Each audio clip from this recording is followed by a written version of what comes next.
मार्च का महीना दुनिया भर के बाजारों के लिए रहेगा बेहद अहमियत भरा, क्योंकि जो कुछ एक्शन फरवरी के अंत में शुरू हुआ है, अमेरिका में बॉन्ड यील्ड बढ़ने से लेकर जो बाइडेन साहब की तरफ से एक बड़े पैकेज के ऐलान को लेकर, और उसके बाद दुनिया भर के बाजारों में जो ऊपर और नीचे की बड़ी हलचल होती दिख रही है, उसमें ये जानना और समझना बेहद ज़रूरी है कि क्या हाल रहेगा ग्लोबल मार्केट्स का और उसका क्या असर पड़ेगा इंडियन मार्केट्स में। तो हर महीने पहली तारीख को आपकी मुलाकात होती है ग्लोबल बाजारों के सबसे बड़े और जाने माने विशेषज्ञ अजय बग्गा साहब के साथ, और आज फिर से अजय सर हमारे साथ कार्यक्रम में शामिल हो रहे हैं। वक्त है एबी ऑफ ग्लोबल मार्केट्स का।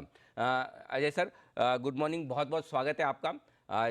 बड़े एक्शन में दुनिया भर के बाजार, और जिस तरह से वीकेंड पर खबर आई, बाइडेन साहब ने जो कोरोना पैकेज का ऐलान किया है, काम करना शुरू कर दिया, एक्शन में आ गए हैं बाइडेन साहब अब। हाँ, बिल्कुल अनिल जी। बहुत जबरदस्त एक्शन चल रहा है उनका। हम्म। और ये अगर हम स्टिमुलस देखें तो बहुत दमदार स्टिमुलस है, 1.9 ट्रिलियन डॉलर्स का। हम्म। और इसमें से $1400 हर अमरीकी को मिलेगा, बच्चों को भी मिलेगा। और $400 का अनएम्प्लॉयमेंट इंश्योरेंस मिलेगा जिनकी नौकरियां गई हैं। तो अगस्त तक उनको हर हफ्ते $400 मिलेगी। और अनिल जी, पिछले बारी जब हमने देखा था, पिछले साल जब ये आए थे दो बारी स्टिमुलस, इमीडिएटली स्टॉक मार्केट में बहुत सारा पैसा आता है, क्योंकि ये स्टिमुलस जाएगा जिनकी तनख्वाह $75,000 सालाना है, या अगर दंपत्ति हैं उनकी तनख्वाह अगर $1.5 लाख है सालाना। तो काफी हाई तनख्वाह वालों तक को ये $1400 या $2800 मिलेंगे, बच्चों को भी मिलेंगे। तो ये पैसा हमने देखा है कि कंजम्पशन में जाता है या स्टॉक मार्केट में आता है। तो एक ये बड़ा बूस्ट देगा। अभी ये पूरी तरह पारित नहीं हुआ, सेनेट में इसको पास होना है। बट जो कंट्रोवर्शियल क्लॉज था उनका मिनिमम वेज का, वो उन्होंने हटा दिया है। तो सेनेट में हो जाना चाहिए, बट इसको 2 हफ्ते या थोड़ा सा उससे ज्यादा टाइम लग सकता है। तो आप कह सकते हैं कि मार्च मिडल या मार्च एंड तक हमें ये स्टिमुलस आते दिखेगा, और अप्रैल में चेक्स उतरने लग जाएंगे मार्केट में। अच्छा, अजय साहब, आप बोल रहे थे सबको 1400 डॉलर मिलेंगे, क्या ये फिर से वही रॉबिनहुड लोगों के पास, रॉबिनहुड वाले जो ट्रेडर्स हैं उनके पास पैसा आ जाएगा, फिर गेम स्टॉप खरीदेंगे जाकर? जी बिल्कुल, वही है। और देखें तो अनिल जी, यूएस की जो सेविंग्स है हाँ। वो $1 ट्रिलियन पिछले साल बढ़ी है, क्योंकि लोग छुट्टियों पे नहीं गए, डिस्क्रिशनरी स्पेंडिंग, हाँ। वेकेशंस, ये सब हट गया। तो जो हाउस होल्ड सेविंग्स का जो पूल है यूएस में, $1 ट्रिलियन से बढ़ गया पिछले साल। हम्म। तो यही है कि इकोनॉमी को ये दमदार रफ्तार देगा। इसलिए मैं कहता हूं मंदी ना करें, हम्म। क्योंकि ये जब कंजम्पशन में उतरेगा, उसको हम कहते हैं रिवेंज कंजम्पशन, के बदले की कंजम्पशन। एक साल तो मैं घर बैठा रहा, अब मैं बहुत छुट्टियां मनाऊंगा, बाहर जाके खाना खाऊंगा, फाइन डाइनिंग करूंगा, बंसल साहब की तरह सिनेमा हॉल देखूंगा, पूरा सिनेमा हॉल बुक करके। तो ये अब रिवेंज कंजम्पशन आने वाला है अनिल। एब्सोल्युटली, और उसी के दम पर एक्शन पूरा होता दिख रहा है। लेकिन एक चीज़ का डर बैठ गया, इस कंजम्पशन के साथ, इकोनॉमी में बेहतर संकेत आने के साथ, बेरोजगारी के आंकड़े कम होने के साथ, अमेरिका में जो ब्याज दरें बढ़ रही, जिन्हें हम कहते हैं कि बॉन्ड यील्ड में उछाल है, ये कितना परमानेंट मामला है या टेम्पररी है? इससे कितना डरना है, कहीं ये तेजी पे ब्रेक तो नहीं लगा देगा सर? नहीं, डरना तो चाहिए। ये बॉन्ड मार्केट पहले बता देता है कि क्या होने वाला है। बट ये 1.5% का Anil ji end of the year का टारगेट था कि 10 साल का यूएस का बॉन्ड 1.5% दिखाएगा। वो 1.5% तोड़ते हुए 1.63 पे पहुंच गया पिछले हफ्ते। इसलिए मार्केट्स में इतनी गिरावट आई। बट फिर हमने देखा, एक्शन किया गया एशियाई, यूरोपीय और अमेरिकी बाजारों में। पीछे से सेंट्रल बैंक्स ने एक्शन किया, और वो आज फिर से 1.40 पे आ गया है। तो बॉन्ड जो यील्ड्स बढ़ रहे हैं, वो यही दर्शा रहे हैं कि इकोनॉमिक ग्रोथ आगे बहुत तेज है। और इस इकोनॉमिक ग्रोथ के चलते शॉर्टेजेस होंगी सप्लाईज में, जब डिमांड बढ़ रही होगी। और उसके चलते इन्फ्लेशन आने की एक आशंका रहती है। और ये इंटरेस्ट रेट बढ़ने स्टॉक मार्केट के लिए अच्छे नहीं है।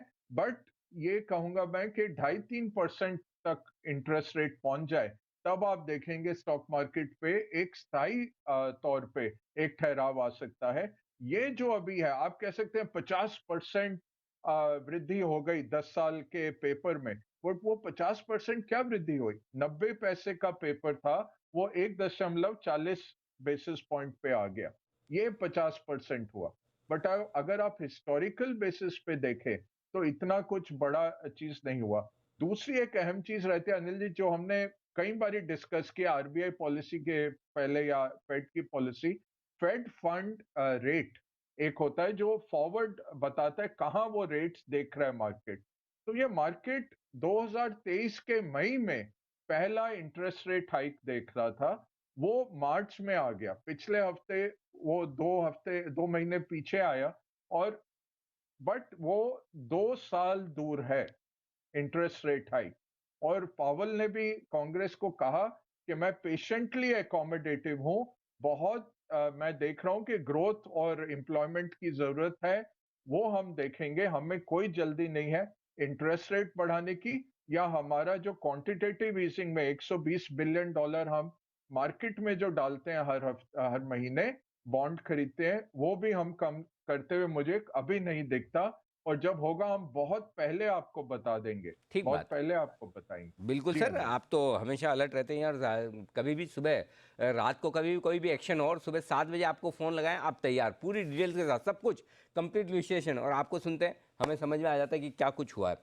तो जैसे आपने कहा कि मई 2023 में ब्याज दरें बढ़ने का जो संकेत था वो थोड़ा सा बढ़कर मार्च 2023 में 3-4 महीने प्रीपोन हुआ है, लेकिन अब भी लगभग 2 साल का वक्त है। तो आपने एक चीज़ कह दी कि लॉन्ग टर्म के हिसाब से डरने की ज़रूरत नहीं, ब्याज दरें भी 2.5 से 3% पहुंचेगी तो सोचेंगे, बॉन्ड यील्ड वहां पहुंचने दो, अभी डरने की जरूरत नहीं।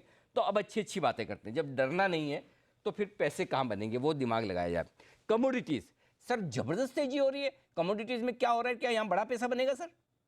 ये बड़ा बनेगा अनिल जी। और कमोडिटीज क्या है, 10-12 साल की साइकिल चलती है, जो करेक्ट। सुपर साइकिल हम कहते हैं। कुछ कहते हैं कि 30 साल की साइकिल चलती है। तो ये 2008 में या 2012 में पिछली साइकिल खत्म हुई थी। आप याद करिए 2012 में सोना और चांदी कितना उछले थे, और तेल जो $120 तक पहुंचा था। तो 2008 में साइकिल खत्म होना शुरू हो रही थी, 12 तक खत्म हो गई बिल्कुल। उसके बाद मंदी थी। अब ये सुपर साइकिल आ रही है। तो एक बैंक है सैक्सो बैंक, उसने 250 साल की विश्लेषण करके बोला है ये 7वीं सुपर साइकिल शुरू हो रही है। जेपी मॉर्गन ने बोला है पिछले 100 साल की ये पांचवी जेपी मॉर्गन की सुपर साइकिल शुरू हो रही है। तो ये 10-12 साल कमोडिटीज बढ़ सकते हैं। और कमोडिटीज तब बढ़ते हैं जब आपकी डिमांड बहुत दमदार हो। इसमें अब प्रॉब्लम क्या है कमोडिटीज में अनिल जी, के खपत नहीं की गई, ये कैपेक्स नहीं हुआ है पिछले, आप ले लीजिए 10 सालों में बहुत कम नई माइंस खुली हैं या ऑयल एक्सप्लोरेशन हुआ है, क्योंकि कमोडिटीज मंदी के दौर में थी। अब नई माइन लगाने में मुश्किल से मुश्किल 5 साल तो लग ही जाते हैं, एनवायरमेंटल क्लियरेंस ये सब करते करते माइन बनाना। ऑयल एक्सप्लोरेशन में लगभग 2 साल मिनिमम आप लीजिए कि उससे पहले आप नहीं कर सकते नए वेल से। और जो रिग काउंट है अमेरिका का, जहाँ पे 800 वो तेल उत्पादन करते थे वेल्स, वो अभी 250 पे चल रहा है, तेल की कीमत गिरते हुए। तो इतनी जल्दी लौटना नई सप्लाई का वो मुश्किल है। अभी टोटल करके एक इटालियन कंपनी है, टोटल ऑयल, उनके सीईओ ने 2 हफ्ते पहले अर्निंग कॉल पे बोला, देखिए हमने कैपेक्स बहुत कम किया है, तो अब जब ये इकोनॉमिक उछाल आएगा तो वो पेंडुलम की तरह है मार्केट, जब गिरता है पीछे बहुत गिरता है, जब बढ़ता है बहुत बढ़ता है। सेम इकोनॉमी भी बहुत तेजी से बढ़ेगी, बट दुनिया में सप्लाई नहीं है उतनी, आयरन ओर हो, कॉपर हो, ऑयल हो, एग्री कमोडिटीज। चाइनीज क्या कर रहे हैं, बहुत एग्री कमोडिटीज खरीद रहे हैं, कॉर्न खरीदते हैं, सोयाबीन खरीदते हैं। उनका जो मेन मीट जो वो खाते हैं वो पिग होता है, और उसको वो खिलाते हैं काफी। तो ये एग्री कमोडिटीज में शॉर्टेज आ रही है। और इसके साथ साथ अनिल जी ये शिपिंग में बहुत शॉर्टेज है।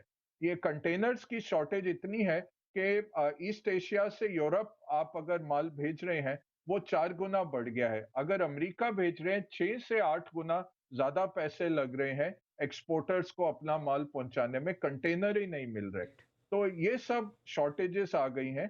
कमोडिटी सुपर साइकिल ऑन है। मेटल्स ने तो आपको जलवा दिखा दिया पिछले साल में ही, ये बना रहेगा। तो कॉपर, बेस मेटल्स, हम्म। स्टील हो गया, एल्यूमिनियम हो गया, ये सब खरीदे जा नहीं, सकते वो हैं। तो सब है सर। सोने का क्या, सोना गिरे जा रहा है, सोना लेने का टाइम आया कि नहीं है सर? गोल्ड।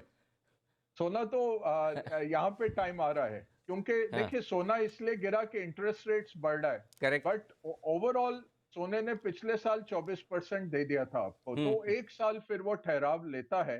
हो सकता है 3-4 महीने और लगे पिकअप। भारत में हमें और क्षति हुई क्योंकि कस्टम ड्यूटी भारत सरकार ने घटा दी, तो जो हम आर्टिफिशियली हाई थे इंटरनेशनल मार्केट से, वो भी गिरा। बट ओवरऑल ग्लोबली जो सोना गिरा है, एक तो बिटकॉइन में लोग पैसा डालने लग गए, और बिटकॉइन 4 गुना हो गया पिछले साल में, तो काफी पैसा सोने से निकल के उधर गया।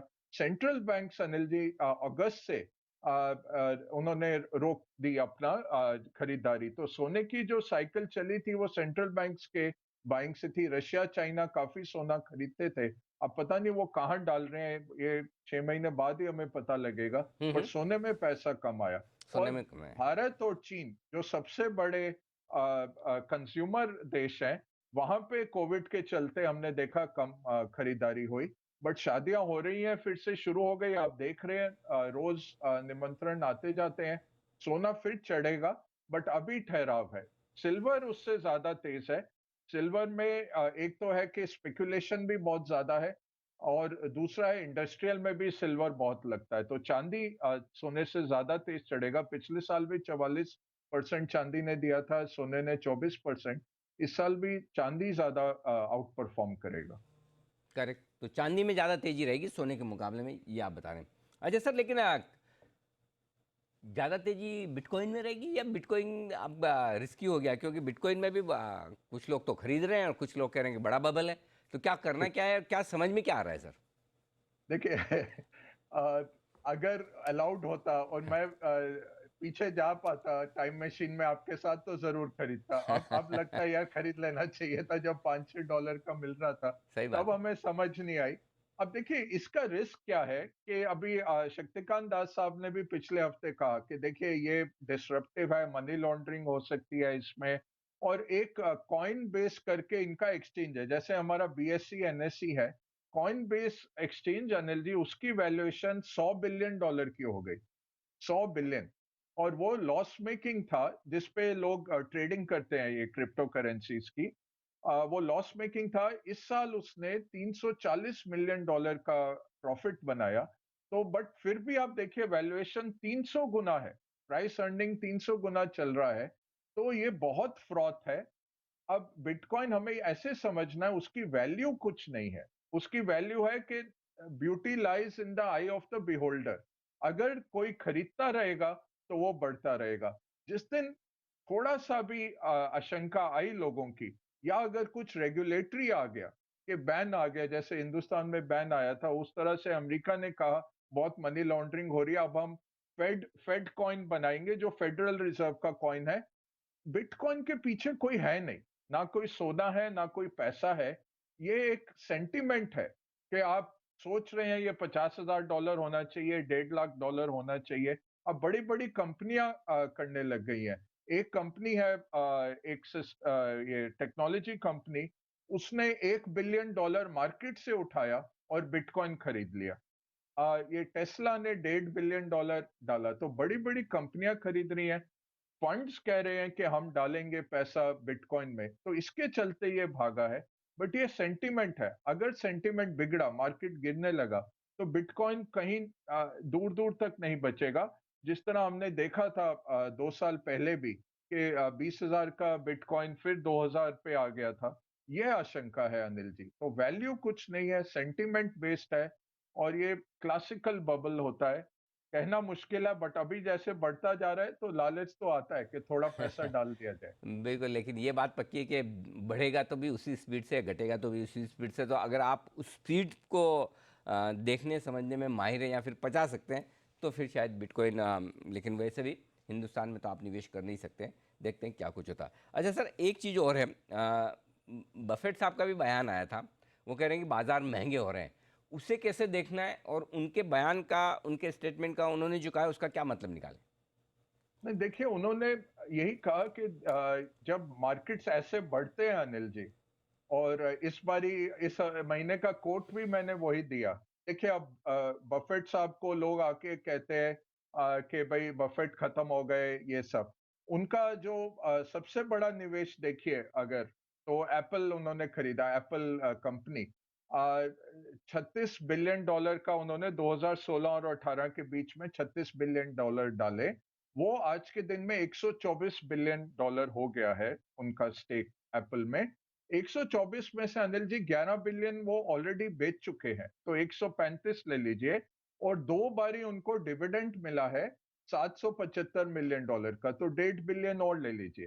तो 36 का 136 करके उन्होंने कर दिया 2 सालों में। अब इतना बड़ा वेल्थ क्रिएशन बहुत मुश्किल है ढूँढना। उन्होंने यही कहा कि आप किसी भी बंदर को भी छोड़ देंगे S&P 500 में और वो उससे बोले कि वो डार्ट फेंके या कीबोर्ड पे कुछ भी टाइप करे, वो 50 शेयर ले ले और फिर आप उसको ट्रेडिंग मत करिए, उसको बाय एंड होल्ड करके बैठ जाइए S&P 500 में से। वो कहते हैं ये भी शानदार रिटर्न देगा। तो उनका कहना ये था कि यूएस के अगेंस्ट बेट मत करिए। यूएस इकोनॉमी बढ़ेगी, उसके साथ ग्लोबल इकोनॉमी बढ़ेगी। जब लीडर बढ़ेगा तो बाकी सब फॉलोअर्स भी बढ़ेंगे। इकोनॉमी बढ़ेगी, मार्केट्स लॉन्ग टर्म में ऊपर ही जाते हैं और अगर आप डाइवर्सिफाइड होके लॉन्ग टर्म में होल्ड कर रहे हैं, तो आपके बनेंगे। वॉल स्ट्रीट का रेवेन्यू कहाँ से बनता है? आपकी ट्रेडिंग कॉस्ट से। अब आप देखिए ज़ीरोधा ब्रोकरेज के नंबर आए, 1000 करोड़ का रेवेन्यू हो गया, 450 करोड़ का प्रॉफिट हो गया। बट आज सवेरे ही इतने आपको ट्वीट आए होंगे, सब लोग कह रहे थे ऑर्डर नहीं जा रहा, ऑर्डर नहीं जा रहा। तो ये क्योंकि ये के शेप रिकवरी थी, कुछ विनर्स निकले हैं जो ये वर्चुअल इकोनॉमी के विनर्स, वर्क फ्रॉम होम के विनर्स। अब उनका इतना बढ़ गया है वैल्यूएशन अनिल जी। आपको एक स्टैटिस्टिक बताता हूँ। 130 आईपीओ अमेरिकन मार्केट में पिछले साल आए, उसमें से 85% कंपनियां लॉस मेकिंग है। 85%। $1 ट्रिलियन की ऐसी मार्केट कैप हो गई है टेक्नोलॉजी कंपनियों की, जो सब लॉस मेकिंग है। तो वो सब हवा में चल रहा है, होप के ऊपर चल रहा है। तो ये 2000 जैसा सिनेरियो बन रहा है। बट 2000 में 96 में एलन ग्रीनस्पैन ने बोला इरेशनल एक्सुबरेंस, 5 साल तक वो गलत गलत रहे। 97 में हॉवर्ड मार्क्स ने बोला कि यार वैल्यूएशन बहुत बढ़ गया है, 3 साल तक गलत रहे। तो मैं कह रहा हूँ यहां से 1 साल 2 साल ये मार्केट निकाल लेगा, क्योंकि लिक्विडिटी इतनी है और दूसरी इकोनॉमिक रिकवरी आ रही है। बट ये होगा, ये जो ग्लोबल टेक और ये जो वर्चुअल कंपनियां इतनी चढ़ गई, 700-800 पीई पे जो चल रही हैं, वो इतना अच्छा नहीं करेंगे। और ये नवंबर से ही चल रहा है अनिल जी, हम आपके साथ थे जब फाइजर का वैक्सीन आया था नवंबर में। तब से अगर आप मार्केट को काट के देखें तो ऑयल कंपनियां और बैंक्स चले हैं और टेक्नोलॉजी कंपनी ने केवल 9% दिया है तब से, नवंबर से अब तक। और S&P 500 ने 7% दिया है। ऑयल कंपनियां 50% चढ़ गई उस टाइम में। तो ये मार्केट का सेक्टोरल रोटेशन होगा। मार्केट शायद उतना ही रहेगा, बट सेक्टर्स जो चलेंगे वो cyclical, industrial, economy related, real world related. और फिर रिफ्लेशन ट्रेड आएगा। एयरलाइन, होटल, सिनेमा हॉल खुलेंगे, उससे पहले मार्केट दर्शा देगा और उनको आगे चढ़ा देगा। तो सर अभी ये इनका जमाना गया नैस्डैक वाले स्टॉक्स का जो इतने अनाप शनाप भाग रहे थे, अब ये थोड़े ठंडे हो जाएंगे? आपके कहने का मतलब अमेजोन, नेटफ्लिक्स, ये गूगल, आपका फेसबुक वगैरह, ये सब ट्विटर ठंडे हो जाएंगे? ऑलरेडी 3-4 महीने से अंडर परफॉर्म कर रहे हैं अनिल जी। हम्म। यही मैं बोल 7% दिया है रिटर्न नवंबर से। बनस्पत ये जैसे बफेट ने शेवरॉन खरीदा है, ऑयल कंपनी, $8 बिलियन का शेवरॉन खरीद रहा है। तो बट उन्होंने एप्पल में बना के रखा है। अब देखिए एप्पल, अमेजॉन, माइक्रोसॉफ्ट, गूगल ऐसे हैं कि ये इंफ्रास्ट्रक्चर बन गए हैं। ये तो आप यूज करते ही रहेंगे, बट हो सकता है कि ये गिरे ना, बट ये बढ़ेंगे नहीं। जो गिरेगा वो होगा जो 100 टाइम प्राइस अर्निंग है, या जैसे ये कॉइन बेस है, 300 रुपए बनाता है, बट इसका 1 लाख रुपए का वैल्यूएशन आ रहा है। तो ये कैसे चलेगा? ये 300 time price earning, 800 time price earning जो चल रही है, वहां पे करेक्शन होगा, बट मुझे नहीं लगता इस साल होगा। ये अब जरूर देखना है, क्योंकि पैसा इतना है अनिल जी, जो दमदार पैसा है मार्केट में, वो गिरने नहीं देगा। और यूएस का जो 200 बिलियन डॉलर या कुछ आएगा, अभी उतरेगा मार्केट में, जो $1400 के चेक जाएंगे, वो कहाँ पहुंचा देगा मार्केट को। ओके, परफेक्ट है, बिल्कुल पैसा बहुत है और इस पैसे के दम पर ही उम्मीद है कि तेजी बरकरार है। लेकिन सर बताएं सर, आपकी पसंदीदा किताब इस महीने के लिए। अनिल जी, ये साइकोलॉजी ऑफ मनी है अच्छा। किताब। हाँ। तो ये बहुत इम्पोर्टेंट है। जैसे आप ट्रेडिंग रोज कराते हैं और लोगों को बताते हैं, लॉन्ग टर्म के भी देते हैं। अब इसमें बफेट ने भी यही कहा है कि आईक्यू का कुछ हिसाब किताब नहीं है। हम्म। अगर आपको 10वीं कक्षा की भी मैथ्स आती है, वो तो कहते हैं 5वीं कक्षा की भी चलेगी, बट मैं कहता हूँ 10वीं कक्षा की भी मैथ्स आती है तो आप अच्छा कर लेंगे मार्केट में उतनी। बट ये जरूर है कि साइकोलॉजी बहुत इंपॉर्टेंट है। तो ये पैसे के बारे में बात करते हैं, मार्केट्स के बारे में करते हैं, कैसे आप अपने को सुदृढ़ करें अगर आपको मार्केट में आना है। क्योंकि मार्केट बहुत सिंपल है, इजी नहीं है।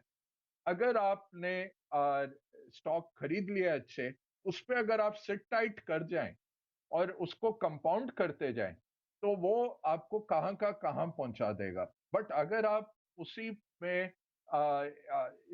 एक वो जेसन स्वाइग करके है, वॉल स्ट्रीट में लिखते हैं, कहते हैं कि मैं ऑप्शन ट्रेडिंग का बहुत शुक्रगुजार हूं, क्योंकि दो बच्चों को मैं हार्वर्ड में पढ़ा सका ऑप्शन ट्रेडिंग के कारण। बोला बट ये था, मेरे बच्चे नहीं थे, वो मेरे ब्रोकर के बच्चे थे, क्योंकि तो मैं ब्रोकर्स का जेब भरता रहा ट्रेडिंग करके। उनके बच्चे तो हार्वर्ड में पढ़ गए, मेरा कुछ नहीं बना। चलो, तो किसी ये के तो पढ़े psychology sir. Of money. Absolutely. और अब तक साइकोलॉजी ऑफ आसान। ट्रेडर्स इन्वेस्टर सुना था, ये साइकोलॉजी ऑफ मनी, ये जी। इंटरेस्टिंग किताब आपने बताई। अच्छा सर, आपका फेवरेट कोट आज के लिए। आज का कोट है अनिल जी, क्योंकि बफेट अगर आप देखिए पिछले 2 साल से वो परफॉर्म नहीं कर रहे, और मैं बोलूंगा कि हम 2000 तो बहुत करीब से देखा है।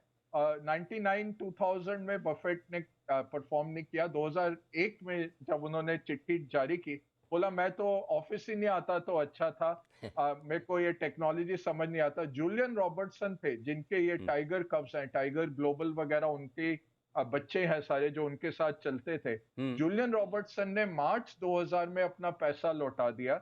उन्होंने क्यों लौटाया कि वो न्यूयॉर्क में टैक्सी में जा रहे थे, और हर रेड लाइट पे वो टैक्सी वाला डे ट्रेडिंग कर रहा था अच्छा। अपनी टैक्सी। ये 2000 की बात है। ओ। कहते अब ये टैक्सी वाले कर रहे हैं, और ये ऐसे स्टॉक आ रहे हैं जिनका कोई कैश नहीं है, मैं अब आपके पैसे लौटा रहा हूं। और एक हफ्ते में अनिल जी मार्केट क्रैश हो गया, और वो ऐसा क्रैश हुआ कि उसको 10 साल लगे उस लेवल में आने में, नैस्डैक जो लेवल गया।